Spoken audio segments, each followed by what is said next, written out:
हिज़्ब उल बहर का नक्श कोई अजीब नक्श है और जिसके कमालात, जिसकी तासीर सदियों से आजमोदा है।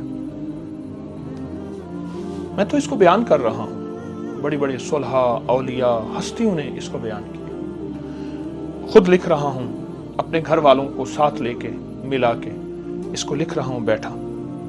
यकीन जानिए ये नक्श जिसके पास होगा ना, वो दुनिया का खुशकिस्मत इंसान होगा।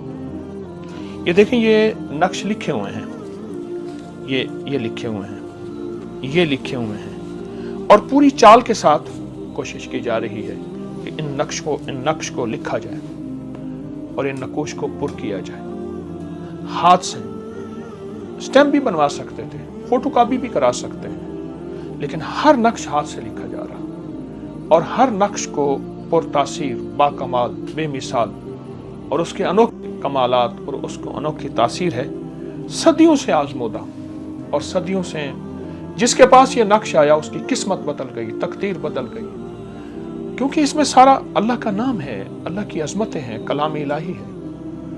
अल्हम्दुलिल्लाह इस नक्श पे कोशिश कर रहा हूँ। हिज़्ब उल बहर का चिल्ला बहुत करीब है और अल्लाह की रहमत से आने वाले और जो पूरी दुनिया में नहीं आ सकते वो भी इस बरकत और इस बहते समंदर से इंशाअल्लाह चुल्लू भर भर के सैराब होंगे और उनकी प्यास बुझेगी और उनको बरकतें मिलेंगी। जो इस पूरी दुनिया में तस्बीह खाने में नहीं आ सके वो भी इंशाअल्लाह फैज़याब होंगे, और जो आएंगे उनके लिए 15 तोहफे तैयार हैं और 15 हदिये तैयार हैं। अल्लाह पाक कबूल फरमाए और इस नक्श को इंसानियत की खैर का जरिया बनाए। जज़ाक।